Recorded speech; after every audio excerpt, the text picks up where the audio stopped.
नमस्कार, मैं मनोज कुमार सिंह। आप देख रहे हैं एम भारत न्यूज। 2 दिन पूर्व हुई राजेश चौधरी हत्याकांड का हुआ खुलासा। खबरें विस्तार से आपको बताते चलें कि 2 दिन पूर्व राम जानकी मंदिर में बर्फ बेचने वाले राजेश चौधरी की हत्या उसकी पत्नी ने भाड़े वाले शूटर को 20,000 रुपये देकर करवाई। सिटी एसपी द्वारा एसआई टीम गठित कर सभी अभियुक्तों को गिरफ्तार कर जेल भेज दिया गया है।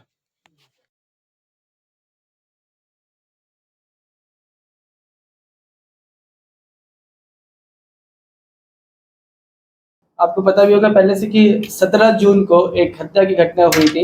यहाँ पे श्री राम जानकी मंदिर है, वहाँ पे एक ठेले पे ये बर्फ की कारोबारी है थे श्री राजेश चौधरी, तो उनकी हत्या कर दी गई थी क्लोज रेंज से गोली मार के। सनसनीखेज मामला था।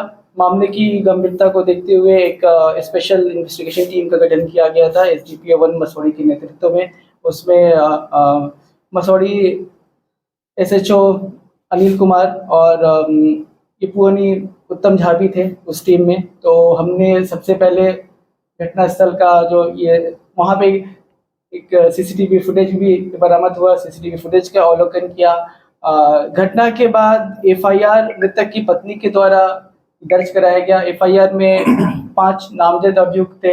हालांकि जो स्टोरी बताई गई थी FIR में घटनाक्रम को देखते हुए और जो भी हमारे सामने उस समय तक आए थे तथ्य, वो देखकर उस पर यकीन हो नहीं रहा था।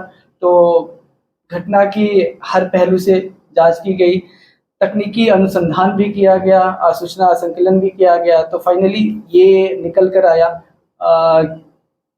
सारे अनुसंधान में कि इस घटना की साजिश में मृतक की पत्नी, उनका भी इन्वॉल्वमेंट है।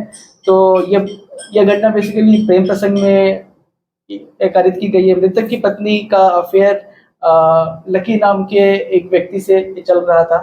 ये लकी नाम का एक व्यक्ति ने एक तीसरे व्यक्ति जिसका नाम है निशांत कुमार है, उसे 20,000 रुपये की फिरौती दी कि जो मृतक है राजेश चौधरी, उनकी हत्या करने के लिए। इसके साथ साथ एक अन्य अभियुक्त जो नाबालिग है, उसने भी लाइनर का काम किया। चूंकि वो नाबालिग है इसलिए उसका नाम हम मीडिया को नहीं बता सकते। तो इन सभी ने ये मिलकर ये घटना कारित किया। CCTV फुटेज में जो हमारे सामने आया है उससे भी अभियुक्त जो शूटर है निशांत कुमार, उसका मिलान किया गया है। वो मिलान करने से हूबहू वही व्यक्ति है, इसकी पहचान हो गई है। घटना के बाद ये शूटर जाकर अपने बाल कटा लेता है ताकि उसकी हुलिया ये थोड़ा सा ये चेंज हो जाए। बट यही और साथ ही साथ जो CDR रिकॉर्ड मिले हैं, CDR रिकॉर्ड से भी ये पूरी तरह से स्पष्ट है कि घटना की साजिश किस प्रकार से हुई है। इन दोनों का अफेयर आपस में, घटना स्थल पे जो अभी मौजूद है उनका लोकेशन भी आ रहा है CDR में। तो ये एक बड़ी उपलब्धि है कि इतनी बड़ी घटना का सफल उद्भेदन और सभी अभियुक्तों की गिरफ्तारी लगभग 2 दिनों में हो गया। साथ ही साथ घटना में इस्तेमाल हुआ हथियार भी बरामद हो गया है। हथियार का जो स्रोत है उसके बारे में भी हमें सूचना मिली है। जो हथियार जहां से लिया गया है उसके पीछे भी हम लगे हुए, वो अनुसंधान का पार्ट है। ये जितने भी अभियुक्त हैं इन सभी की गिरफ्तारी इनके अपने अपने घर से ही हुई है। महिला जो है, जो मृतक की पत्नी थी और जो एक्चुअली में केस की वादी थी, बट एक्चुअली में फिर जो इन्वेस्टिगेशन में निकल कर आया कि हत्या की साजिश में इनका पूरा हाथ था, इनकी गिरफ्तारी भी इनके घर रहमतगंज से हुई है। और बाकी सब अभियुक्तों की गिरफ्तारी भी उनके अपने अपने घर से हुई है। अभी तक जो हमने खंगाला है, अभी तक हमें आपराधिक इतिहास का पता नहीं चल पाया है, परंतु अभी कंक्लूसिव रूप से इस पर हम कमेंट नहीं कर पाएंगे। अग्रिम कार्रवाई क्या किया जाएगा?